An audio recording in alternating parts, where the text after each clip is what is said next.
quite thin. So yeah, we'll hang out here for a minute. Let the chat keep rolling. I do think I missed a few donations there. I am going to check the scroll here and try to thank everybody for supporting the stream. Yeah, so let me wait for that to roll around, and we'll take a minute. And we'll be back soon for Game 4. Currently we have Yinghua 2, Vivi 1. Hopefully we get a win here from Vivi to even it up and go to Game 5.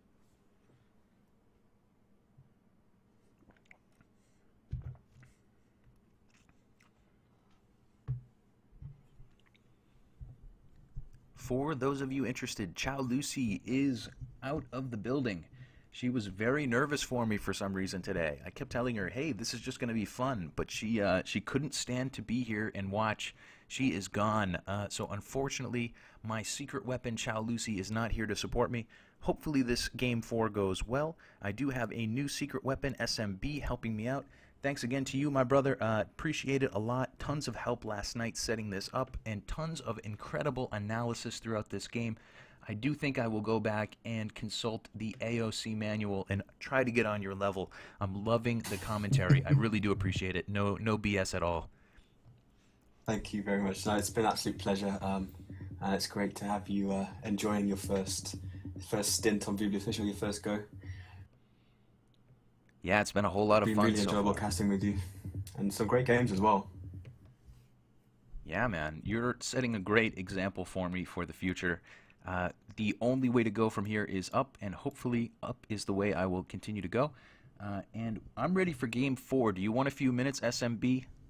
No, I'm absolutely fine. I'm laughing at the chat as Mentalist saying Procaster voice right here. Mentalist has probably got the Canadian version of your voice, so I can understand why he's so appreciated. That is awesome to hear. Canadian version of my voice would be something awesome. I wish I had a... You put me on the spot here. If I had an imitation, this would be an absolutely great time for it. But I will leave the amazing Canadian version of my voice to the man who originated it, the Mentalist. I wish I could play like the Mentalist, even just a little bit. But I really just can't. Absolutely great player. Can't wait to watch his commentary as well. I am launching Game 4 here. I will pop out of it and get you guys in. I will get Auto Switcher next time. We will make this a little bit more smooth. But for now, let's pop into Game 4 between Yinghua and Vivi. And we'll check out the maps. Oh no, we've got faster speed, so let me slow that down to 50. In fact, I will force that to 51%. And we will continue with game number 4. So at the moment we are looking at from Yinghua's view. Yinghua in blue once again. He has double bores on the back, so we shouldn't see a bore steal for him. Berries on the back, main stone on the front, main gold on the front, and a little bit downhill. Not looking like a fantastic map here for Yinghua. Both players playing as Persians here in Game 4. He does have a small gold patch on the back that he can probably take if under pressure, but I don't see a whole lot of structure here. I think Yinghua is going to be relatively open this game. On the other side, we see Vivi in red also as Persians. Main gold on the back, main stone on the back. Those look like they could be protected pretty easily. Very nice wood lines there that can be walled up. And the front could also be walled as well. Keep an eye on this pond in the front for Vivi. Those ponds seem to be the crux of every player's existence. Incredibly hard to defend them properly. We do see berries on the front here for Vivi, and a really, really nice map. I think Vivi's got an advantage here. SMB, what do you think? Absolutely. As you look at Love Cheng's map, he will be extremely glad that this is not a Hun war, because trying to defend against cavalry archers on this map would be every AOC player's worst nightmare. The problem is for him is that everything is at almost a different point of the compass or point of the clock. Like, he's got wood in the north and south. None of his resources are congregated together, and then both sides are fully open. So he could find his head spinning trying to defend against this.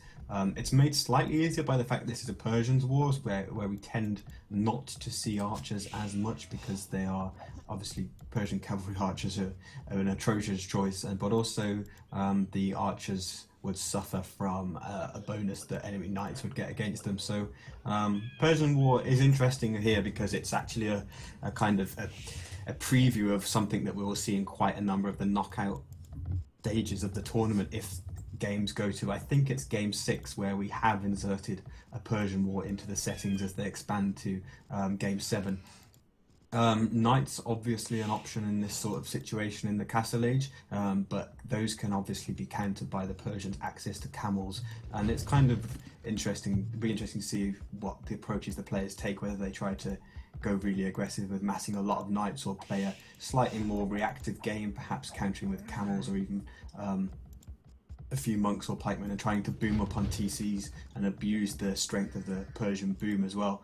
I feel that Yinghua will probably have to take this more aggressive one of those approaches, whereas Vivi has a infinitely better map, as you were saying. The ability to have the main gold and main stone in the back with 2 wood lines on each side, fantastic, but for the potentially slightly more defensive and boom oriented approach. But I'm guessing you're itching to comment on the scout fight that's taken place on the left-hand side of the map. Nice little scout fight. You, my friend, the man from the future, Mr. SMB, you truly do know what I'm thinking. Very nice little scout fight there.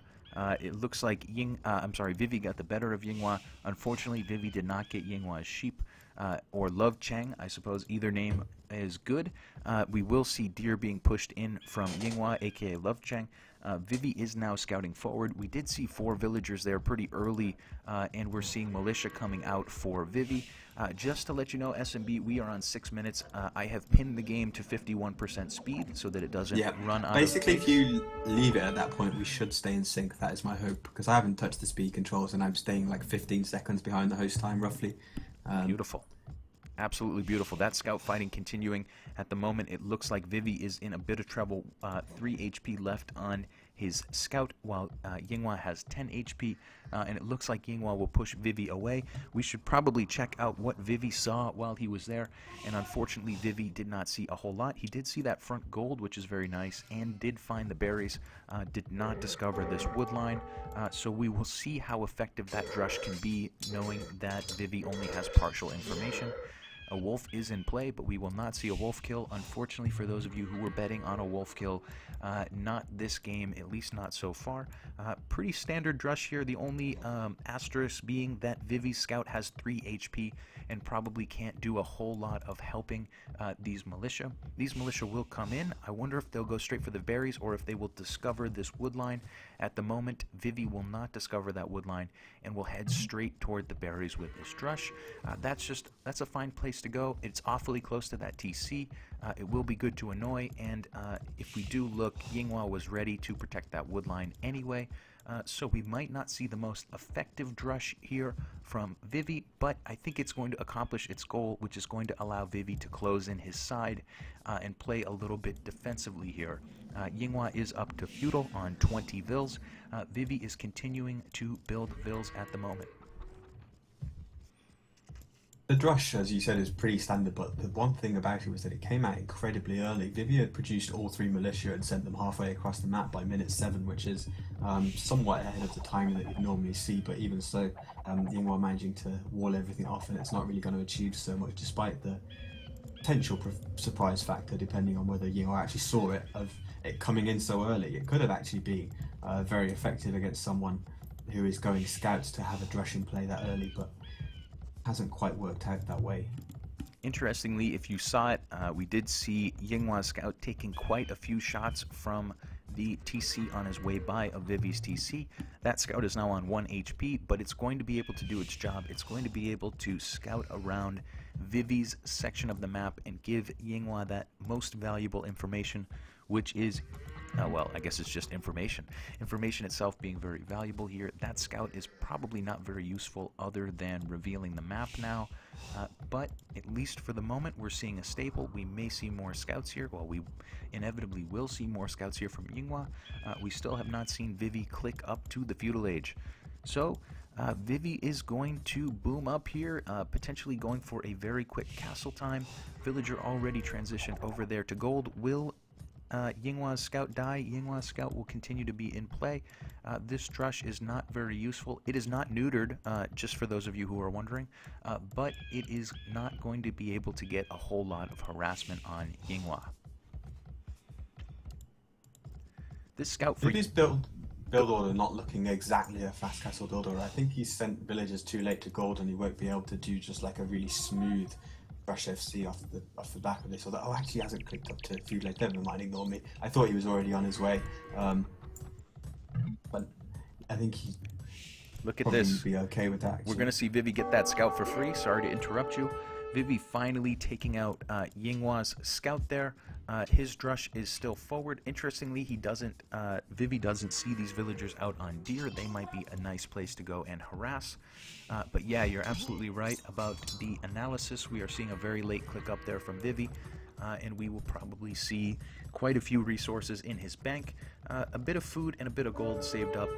Going to probably have to build a couple of villagers and drop a couple buildings, of course, but we should see a decent castle time for Vivi.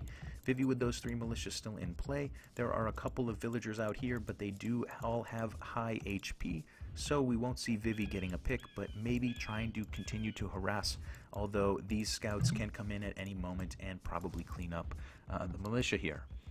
So Yinghua is going to start potentially moving forward. Seems to be a little decisive. He's going to clean up those militia with villagers and scouts here, and then probably go forward with his scouts and try to harass. Yinghua knows from that one scout that he sent inside of Vivi's area that Vivi is very, very walled up. He probably knows that Vivi is totally closed. Yeah, and Yinghua not continuing to produce any more scouts, only adding in enough scouts to actually try and help with cleaning up that drush, I think. But I'm interested to see if Yinghua tries to, well, looks at what Vivi is doing and tries to arrive in the castle age not too long after by sort of not committing to anything much else in the feudal age, or whether he tries to go fully aggressive. But I think his moment has passed, to be honest, to try and go really aggressive against the map of Vivi. Like, and shortly it will have done anyway if he's not very quick with. And he's actually building a market, so he's interested in just racing to the Castle Age and trying to get a roughly similar time in Castle Age, despite a very different approach in getting there in terms of the initial scout rush versus a drush and wall. Absolutely beautiful analysis. We are seeing Vivi clicking up on 14 minutes 22 seconds. And as you said, Yinghua will try to close the gap there. We can see that the food and gold is a little short, but as you said, that market can help balance out this economy and get him up to the Castle Age a little bit sooner. A spear on the front here coming out for Vivi, grabbing one of these scouts for free. No bloodlines on those scouts, of course, and no upgrades on the barracks units for Vivi.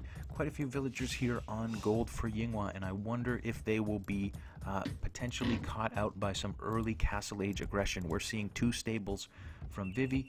I believe we might have seen bloodlines here. I might have missed it from Vivi, but I would expect to see some knights, wouldn't you, my friend? Well, with 2 stables, he certainly will be doing that.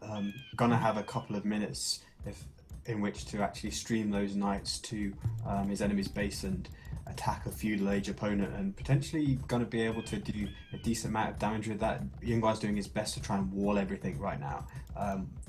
Vivi's going to become aware of that because he's actually created a spearman for the sole purpose of getting a cheap scout on the field to work out just how vulnerable Yinghua is. Yinghua actually transitioning to stone as well to try and presumably help fend against the incoming raids, whether that be through stone walls or a tower here and there. Absolutely. If we do look at Yinghua, we can see that he presumably sold a little bit of stone. So maybe he's mining for defensive purposes, or maybe he's mining so that he can put 2 TCs. Yeah, he will. You're right. That's a good point. I hadn't noticed that he'd actually sold that 100 stone. He probably did sell 100 stone just to equalize the Castle Age timings a bit, but still, very big difference between the players of a couple of minutes. We are just hypothesizing here, people. We haven't seen these games. Of course, this is the first time they're being aired. These are games from the Arabia Invitational that were played at a time that couldn't be live streamed. Hopefully you're enjoying the Killer Bee experiment here, SMB guiding me, very graciously helping me out here in my initial stream on the Voobly channel, Voobly Official. I do want to thank everyone for coming in and being part of the chat. I do appreciate it, and let's commentate these knights coming in. +1 defense on those, and they are going to get a few hits on those villagers, continuing to harass. Yinghua is up to castle and has done a very nice job closing in his area, at least with palisades. His villagers on wood and on gold seem like they are relatively safe, potentially a defensive house or two to keep those walls from coming down. And we do see camels from Yinghua once again, and those camels are going to be in just the right position to take a few easy hits. Except for the 3 knights busting through the wall on the gold. Ooh, there it is. Go ahead, my friend, take it over.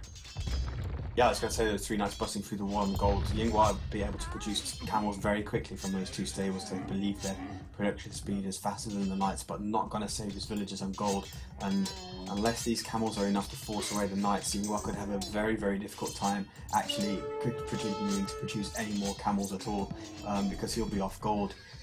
In that situation, the market might actually save his bacon, but selling resources just to produce camels at this stage of the game is not a really nice situation to be in, and this is looking very, very precarious for Yinghua now. Absolutely read my mind. Precarious is the perfect word. If we look at the villager count, it is +6 for Vivi. Both players on 1 TC as far as I can see. We do see a monastery on the front for Vivi, so potentially going to see some monks out in play. Those camels are doing a very nice job. These knights should be retreating, but they continue to hack away at the walls. They are actually going to stand toe-to-toe with those camels for now. It looks like they'll actually win that war. So Vivi, still with a couple knights in play, still pressuring the wood line here, has pushed Yinghua off of his main gold. If we do look on the other side of the map, Yinghua still taking some stone and going to grab a secondary gold pile, but that is a lot of lost villager time. He's now in on the wood line. Vivi's going to grab another villager or 2. We see a spear and a camel in play, so we expect these knights to be weakened quite a lot, but there will still be 2 of them alive, and they will still continue to harass this area for Yinghua. Second TC coming up on the back for Yinghua. That's going to give him a nice defended wood line and a place to build some farms. It obviously has not been scouted out yet from Vivi. One would think Vivi doesn't even know that part of the map exists. So at the moment, Yinghua will have a safe TC to try to equalize this villager advantage, which is +10 at the moment for Vivi. Those knights on the front and camels are +1/+1. A little bit of healing going on from that monk, and we're seeing them come through the palisades, and it looks like they are in to raid once again. Villagers on the back taking gold. It looks like for the moment they will be safe, but this is, in my opinion, a clandestine gold mining operation. It's only a matter of time until those villagers get pressured. Camels versus camels on the front. Vivi with a huge military advantage on this part of the map, certainly going to win that battle. 2 of those camels going forward for Yinghua, and I wonder why Vivi is even chasing them. I think Vivi needs to turn around. Here comes Vivi, and continue to keep the pressure on. So it seems like Vivi has a pretty good hold on this game. Bloodlines coming just now for Vivi. And we're going to see some pretty beefy knights continue to come out for Vivi, and a couple of camels as well. Yeah, those knights now are benefiting from bloodlines that Vivi's just done, and also with forging and scale barding armor done, whereas obviously that also affects the camels, whilst Yinghua's camels with just forging, so pretty big tech difference between the armors and the two players. Monks also making a pretty big difference in terms of boosting Vivi's numbers of camels as well, and I think that those villagers on the northern wood line of Yinghua are going to be in danger as Vivi finds the gold as well in the southern part of the map as well. So a number of villages going down, and the knights are going to be in on the wood line in the north, and this is looking like an absolute unmitigated disaster for Yinghua, as he now has goes down to 27 villagers with not half of them, but a good number of them idle as well. Casualties all over his economy, an absolute bloodbath, and if he comes back from this now, it will be a complete and utter miracle. Just being devastated by knights getting onto his resource gathering spots at all different parts of his base. Absolutely fantastic. Yes, that is absolutely beautiful commentary. You know, I think Yinghua taking the risk of trying to take this secondary gold pile without a whole lot of defense there, I think that was a worthwhile risk. It's sort of not a Hail Mary, but one of those risks you have to take to try to catch up in a game. Unfortunately, his opponent Vivi doing a very good job to force him off of that gold. And there we see the GG from Yinghua. So only 25 minutes and 40 seconds here, and that will tie the score at 2-2. So we'll go into a game 5. Very awesome set of games here. Hopefully you guys are enjoying them too. Let's pop out of the game and into the chat. I will put up the beautiful graphics here, and we will check out what you guys are talking about in the chat. I think another example of the right strategy in combination with the right map again in that game for Vivi, because the drush into the faster castle time and then 2 stable knights pouring onto Yinghua's side of the map where he was just so open and slower to the castle age was really very, very difficult to fight back. He could have done it if he'd stayed on gold and been able to produce camels from 2 stables continuously and get up to about six camels. I think he'd have stayed in the match at that point, but the fact that those 3 knights busted through the palisade onto the gold mine whilst Yinghua's initial camels were busy fighting 2 other knights in a different spot really turned the game right there and then, I think, because it meant Yinghua's production was just neutered, the word of the night. And from there, Vivi was able to just keep flooding and taking better and better fights, and also convert half of what Yinghua was making, which when you don't have the resources in the first place to make much, it's a real loss indeed. So I hope for the 5th game we're going to see maps where the players have like fairly even maps and have maybe their strategy isn't informed quite so much by the maps that they have, and we can see an evenly fought Hun War to decide this great series that we've been seeing so far. Beautiful analysis. 2-2 score here. I will take a break for about 2 minutes, and we will rock on to game 5.